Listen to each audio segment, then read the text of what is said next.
Hey guys, MDJ here, and welcome to part 3 of the Blender gun tutorial. In this tutorial, I wanted to cover the receiver of this gun, so basically this part right here. And the last part we did the stock, which was pretty easy, I think. So now we're really moving on to a little bit more difficult part, which is the stock. Sorry guys, the receiver, but mostly the detail on the receiver, which is going to be also included into this part. So let's begin by going into edit mode, pressing tab, and we can select individual faces here with this button. Let's select this one, and as you can see, it's already bordering pretty nicely with the edge of this one, this piece right here. And now let's press E to extrude. It sounds pretty weird to extrude when you're actually trying to size something now, but the E button basically creates a new face on top of your already existing face, and you can play with that, so you can create stuff like this. Let's size it down. Oh, wait, that's still too big. Stuff like this. You now have a pretty good kind of edge right here, but it is also done because of the edge split modifier, which I showed in, I believe, the previous part. Edge split, because if I uncheck this, you can see it looks pretty weird. So let's add that back. I do not want to click apply yet, because I'm not done with stock itself. I only click apply when I'm actually done with the complete model itself. So let's continue by actually pulling this one right up to here. And now let's press E again. And let's size it down to this one. And let's press E again until we have something that doesn't really look right. Let me try that again. I think because this photograph is actually angled, it doesn't fit that well. But let's press E again. Right up to here, yeah, it doesn't really fit that well, but it doesn't really matter. So now, as you can see, we already have a pretty good receiver. So let's continue by actually refining some of the detail right on this on the end of the receiver right here. For example, the barrel, because actually, funny enough, this is the receiver. This is actually the barrel cover in this case. But we're making this thing. I usually make the barrel and the receiver one model, but you can change it if you want, of course. But as you can see, the end of the barrel actually has a curved or slightly rounded end. So let's create that by going E again, and then press S, going E again, pressing S. As you can see, I'm going smaller and smaller and smaller until I have something that looks pretty right. That seems about right. So this looks already pretty good. Next thing I'm actually going to be doing is creating all these holes here. Now, they are a lot of holes, and you don't want to individually copy and paste every cylinder that you create. So let's first off create a cylinder to work with. I'm going to be selecting this face right here. Now, here's the important part when it comes to selecting, or at least adding stuff to a specified point. Blender works with cursors. This one right here. This is the cursor. If I now press Shift A and spawn something, it will automatically locate itself to the location of the cursor. So by moving the cursor, you change the location of your basically spawn point. By changing the cursor is by clicking either left mouse button, like so, or if you want to do it precisely, you can press Shift S and cursor to select it. It now has moved the cursor to my specific point. Let's go back to 1, Z, and let's create a mesh cylinder. Press X, RX to rotate on the X-axis, and press 90 degrees. And we now have a cursor that is a cylinder, that is rounded at 90 degrees. Now, it is hard to get this completely the right size, but I'm gonna try anyway. And now let's press SY and move it. Now, first off, before I do anything else, I want to size this stock. And actually the way to do that is by deleting all of this. This is actually a mistake I made beforehand. You should, if you're watching this video right now, I'm sorry, but actually those details should be done later, but let's just continue. But right now we have a hole in our mesh. So a way to change that is by going to edit mode and by holding Alt and then right click, and we now selected all vertices on this particular circle. If you now press F, we filled that gap, or at least that hole. So now we have a complete mesh again. Mesh again. It might sound weird, like Michigan. Anyway, so this is really what you want right now.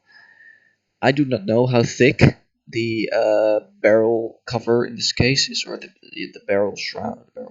Yeah, it's the barrel shroud. But let's just go back to 1. Select the face. Press E, S, and now let's press E and X to move it inwards. Now this is still too small, or at least too big.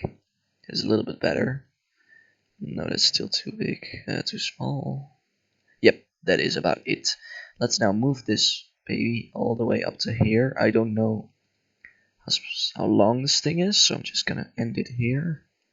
But as you can see right now, we have a clear edge, and we have a hole in our barrel shroud, which is what we want.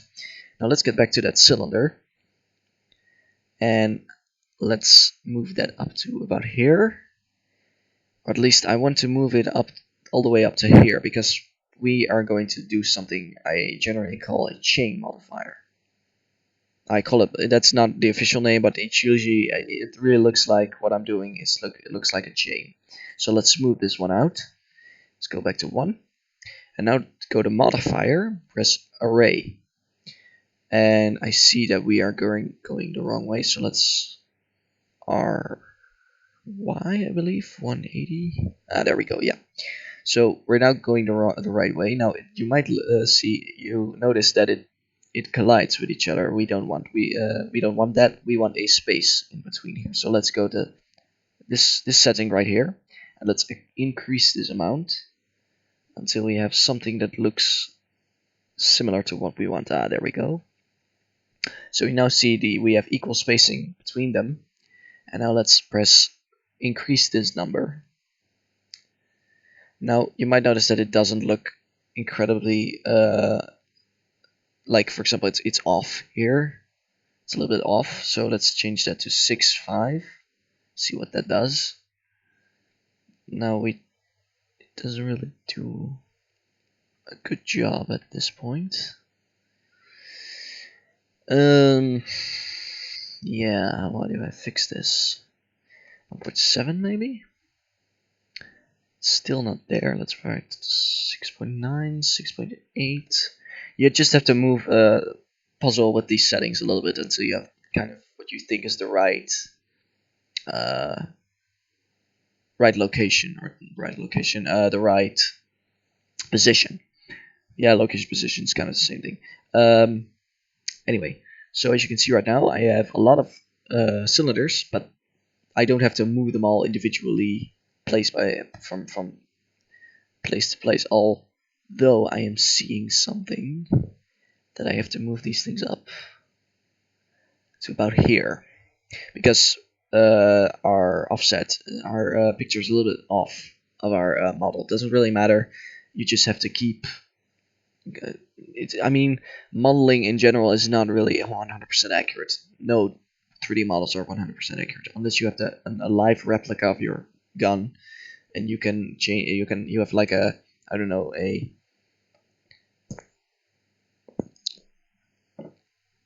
something to measure it with. Then maybe you could create maybe something that is almost authentic, but no guarantees there. But yeah, let's click apply, and now I'm gonna do this again. But this is purely because I want the same thing at the bottom, because we still have this one right here. So let's change that to about here. It should look, yeah, that seems about right. But it's not the same way here as it is here. So let's change this one a bit. No, that doesn't work. You just have to puzzle with these settings a little bit to create something that you just have to puzzle with it to kind of make it fit. So this is already too much. That's better. Too much. Oh, that's way too much. Let's try 0.0.4. Still a little bit too much. 3. A little bit more. Maybe a little bit more. Let's see how that looks.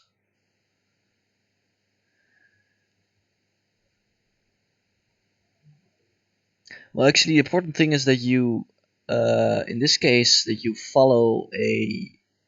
It doesn't have to look perfectly on the picture to make it look good on your model, because what we need right here is that it looks perfectly centered with this point right here. So this, if I would make a rectangle here, that they would all fit perfectly. So let's keep increasing this, because I think it's about 5. Yep, it is. So now let's click apply again, and now we have a complete set of cylinders that should, in theory, give us a good look. So let's so the way to carve this, to kind of carve these cylinders into your model, is by going to modifiers, click Boolean. Now click difference, because this really matters. If you don't click difference, it's going to keep the cylinders and remove your model. So difference is really the case. And now let's click this little pin, bit set, and let's click our cylinder right here and click apply. And as you can see right now, if I delete them, we now have holes in our barrel that are that look like the barrel shroud in this case. Look like our barrel shroud. Now, luckily for us, the vertices, kind of the locations, the topology. I don't remember the name. There's a certain name for it. The tripology. If something goes wrong in this process, you will see some weird stripes in your model, and that is called, I don't remember what it's called, but it's something you generally want to avoid. Now in this case we don't have that, which is pretty cool, or at least pretty good, because now we have a very clean model. Now here's what I'm talking about. Thank you. So this right here, you can see there's a very ugly edge here that also goes right here and in the middle. Now usually edge split removes this. So let's go into edge split. As you can see, it removes those lines.